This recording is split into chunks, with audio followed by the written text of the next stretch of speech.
आता विश्लेषण करूयात शरद पवारांच्या आजच्या सर्वात मोठ्या दाव्याचं। राज्यामध्ये आगामी विधानसभांमध्ये महाविकास आघाडीच्या 250 पेक्षा जास्त जागा जिंकून येऊ शकतात असं वातावरण राज्यामध्ये आहे असा दावा शरद पवारांनी केलाय। खरं तर मंच होता पक्षप्रवेशाच्या कार्यक्रमाचा।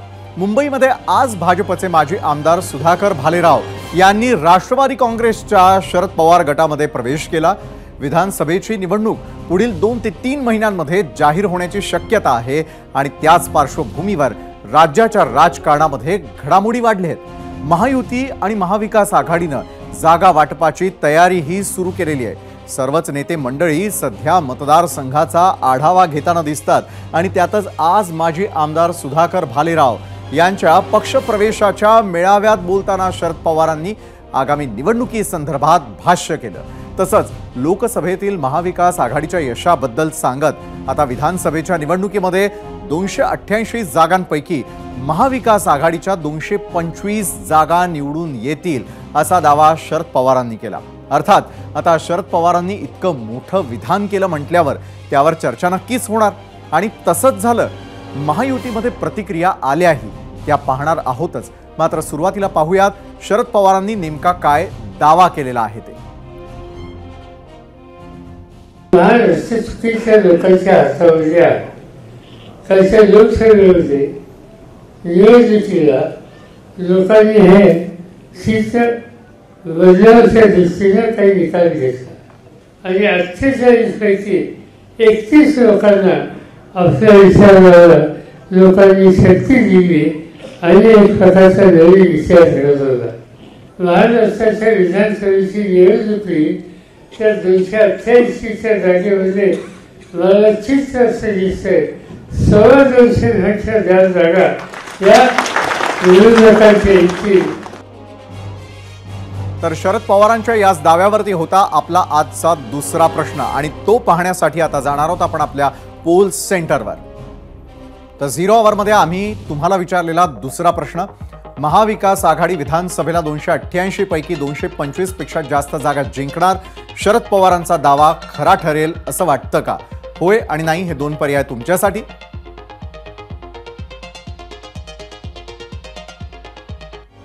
महाराष्ट्रामध्ये लोकसभेच्या निवडणुकीच्या निकालानं काय बदललं असा प्रश्न विचारला तर तुम्ही म्हणाल की महाविकास आघाडीला चांगलं यश मिळालं, 48 पैकी 31 जागांवर विजय मिळाला।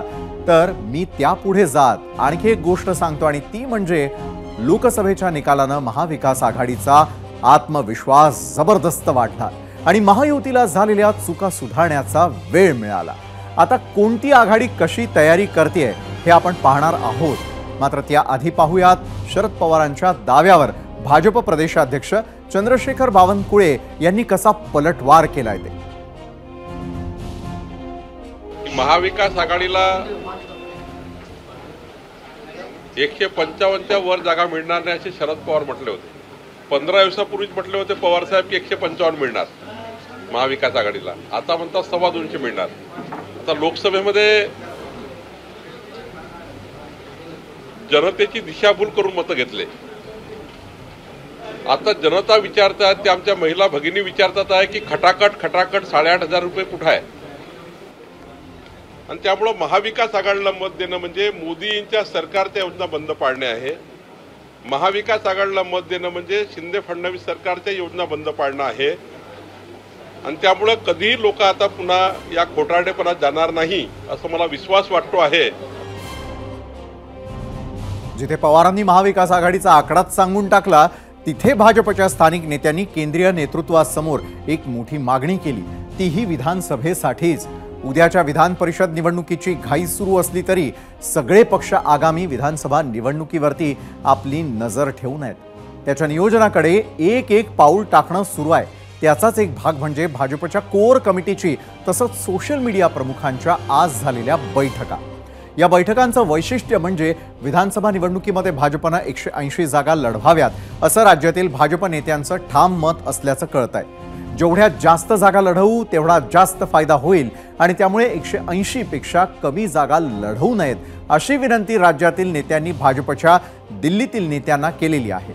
शिंदेंच्या शिवसेनेला 60 ते 70 आणि उरलेल्या जागा अजित पवारांच्या राष्ट्रवादीला आणि इतर पक्षांना द्याव्यात, असं प्रदेश भाजपमधील नेत्यांनी केंद्रीय नेतृत्वाला सुचवल्याची माहिती आहे.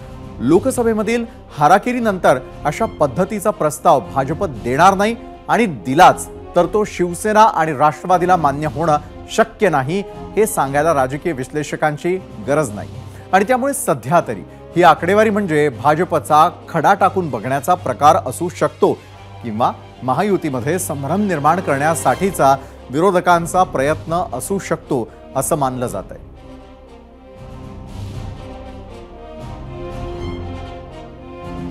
आणि यावरच भाजपचे वरिष्ठ पातळीवरील नेते नेमकं काय म्हणतायत हे जाणून घेणं गरजेचं आहे. जागा वाटपाबाबत अजून कुठलीही चर्चा सुरू झाली नसल्याचं भाजपचे प्रदेशाध्यक्ष चंद्रशेखर बावनकुळे यांनी सांगितलं.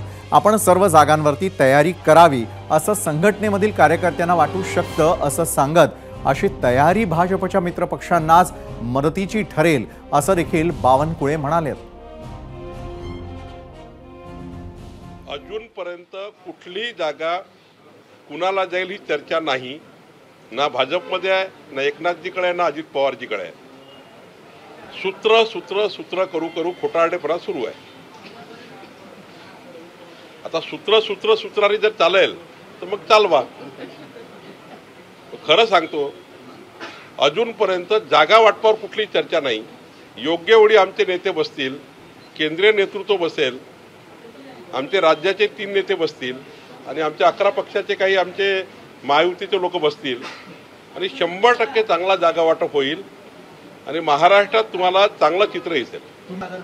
जागा तर सर्वांच तयारी करावं लागतं. 288 जागेवर जर तयारी केली तर बघा, 288 जागेवर भाजपची तयारी जर केली तर हे ज्या जागा एकनाथजीकडे जातील त्यांना आम्ही मदत करू, ज्या अजितदादाला जातील अजितदादाला मदत करू, महायुतीला ज्याला जातील आपल्या 11 पक्षाला तिकडे मदत करू. पण भाजपच्या जागा वाटपाच्या बातम्यांवर मित्रपक्ष शिवसेनेकडून मात्र सावध प्रतिक्रिया आलेली आहे. महायुतीमधील तिन्ही पक्षाचे प्रमुख नेते योग्य निर्णय घेतील अशी माहिती शिवसेनेचे मुख्य प्रवक्ते संजय शिरसाट यांनी दिली. जागा आणि जबाबदाऱ्या यांचं समसमान वाटप होईल असा विश्वास देखील त्यांनी व्यक्त केलेला आहे. आज मागणीचा विषय नाहीये. एकनाथ शिंदे साहेब आमचे मुख्य नेते आहेत, त्यांना तो सर्व अधिकार दिलेला आहे. भाजपने त्यांची रणनीती काय ठरवतात, शिवसेना काय ठरवते किंवा राष्ट्रवादी काय ठरवते, हा आपसातला त्यांचा विषय आहे. परंतु जेव्हा महायुतीची बैठक सुरू होईल त्यावेळेला हे तिन्ही नेते मिळून जो काही निर्णय घेतील तो सर्वांना लागू होईल. मग त्या जागा शेअरिंगचा जो काही विषय असेल, मग आमच्या वाट्याला किती त्यांच्या वाट्याला किती हे कोर कमिटी किंवा अशा कमिटी ठरवत नसतात, तर त्या पक्षाचे नेते ठरवत असतात. या निवडणुकीत देखील पदांचं जबाबदाऱ्यांचं समसमान वाटप होणार का? निश्चित होणार आहे, निश्चित होणार आहे. सगळे जबाबदारी ह्या वाटून दिल्या जाणार आहेत आणि प्रत्येकाला हा अँगलनी काम करावं लागणार आहे की कोण कोणत्या पक्षाचा नाही. तर महायुतीचा जो घटक असेल, घटक पक्षाचा जो काही सदस्य असेल त्याला निवडून आणण्याची जबाबदारी ह्या तिन्ही लोकांची असणार आहे. लोकसभा निवडणुकीमध्ये महाविकास आघाडीला मोठं यश मिळालं आणि त्यामुळे महाविकास आघाडीमधील तिन्ही पक्षांचा आत्मविश्वास वाढलाय. त्याचा प्रत्यय विधानसभा निवडणुकीच्या तयारी दरम्यान येतोय. उबाठा शिवसेनेनं नाशिक जिल्ह्यामध्ये विधानसभा मतदारसंघनिहाय बैठकांना सुरुवात केली आहे. नाशिक जिल्ह्यामधील 15 पैकी 8 जागांवर ठाकरेंच्या शिवसेनेनं चाचपणी सुरू केली आहे. या 8 जागांवर शिवसेना मजबूत असल्याचा दावा जिल्हा प्रमुख सुधाकर बडगुजर यांनी केलाय. नाशिक शहरातील नाशिक मध्य आणि नाशिक पश्चिम या 2 जागांसह देवळाली मतदारसंघावरती उबाठा शिवसेनेनं आपला दावा केलाय. शिवसेनेनं दावा केलेल्या मतदारसंघामध्ये राष्ट्रवादी काँग्रेस शरद पवार गट आणि काँग्रेसचे उमेदवारही इच्छुक आहेत. राष्ट्रवादी काँग्रेस शरद पवार गटानंही नाशिक मध्य आणि पश्चिमवर आपला दावा ठोकलाय. त्यामुळे जागा वाटपाचा मुद्दा कळीचा ठरणार आहे. अशा दाव्या प्रतिदाव्यांमुळे आघाडीमध्ये बिघाडी होण्याची शक्यता वर्तवली जाते. महाविकास आघाडीचे वरिष्ठ नेते काय निर्णय घेणार याकडे मात्र आता सगळ्यांचं लक्ष लागून असेल.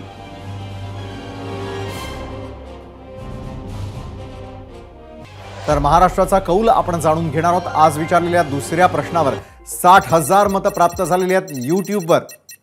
या 60,000 मतांपैकी होय म्हणतात 76%, नाही म्हणतायत 24%. त्यानंतर इंस्टाग्रामवर 2500 मतं आम्हाला प्राप्त झाली. त्यामध्ये होय म्हणणाऱ्यांची टक्केवारी आहे 73%, 27% म्हणतात नाही. फेसबुकवर आलेल्या मतांची देखील विभागवारी जर आपण पाहिली, होय आणि नाहीच्या स्वरूपात तर 60% म्हणतायत होय, 40% म्हणतायत नाही. एक्सवरती देखील तुम्ही आपला कौल दिलेला आहे. एक्सवरचा कौल काय सांगतोय तर 70% म्हणतायत होय, 30% म्हणतायत नाही. विधानसभेला 288 पैकी 225 जागा निवडून येतील असा विश्वास शरद पवारांनी व्यक्त केला. हा विश्वास लोकसभेतील महाविकास आघाडीच्या कामगिरीमधून आलेला आहे आणि लोकसभेमध्ये मोदींचा झंझावात महाराष्ट्रामध्ये महाविकास आघाडीनं रोखला होता. त्याचं श्रेय इतर अनेक गोष्टींसोबतच शरद पवारांच्या रणनीतीला, काँग्रेसच्या जागा झालेल्या सामान्य कार्यकर्त्याला आणि उद्धव ठाकरेंबद्दल असलेल्या सहानुभूतीला दिलं गेलं. हीच त्रिसूत्री विधानसभेला कामी येईल असा विश्वास महाविकास आघाडीला वाटत असेल. जात धर्माचं गणित महाविकास आघाडीच्या बाजूनं सुटलं होतं आणि विशेषतः मुस्लिम मतांची मोठी साथ महाविकास आघाडीला मिळाली होती, हे मात्र नाकारून चालणार नाही. त्यात शरद पवारांनी महाराष्ट्र पालथा घातला, भेटीगाठी घेतल्या, नवं जुनं एक केलं, जुने नेटवर्क रिचार्ज केले आणि महत्त्वाचे जुने सहकारी सोबत नसताना, नवा पक्षचिन्ह आणि पक्षाचं नवं नाव असताना, कमी जागा वाट्याला आलेल्या असताना देखील त्यांनी चमत्कार घडवला. तशाच कामगिरीची त्यांना आता आशा असेल. त्यात त्यांना यश येईल की शरद पवार नावाचं कोडं सोडवण्यामध्ये महायुतीला यश येईल, यावर विधानसभेचा निकाल अवलंबून असेल. आणि या बातमीसोबतच 0 अवरमध्ये आज इथेच थांबूयात. उद्या संध्याकाळी पुन्हा आपली भेट होणार आहे 7:56 त्यासाठी पाहत रहा ABP माझा.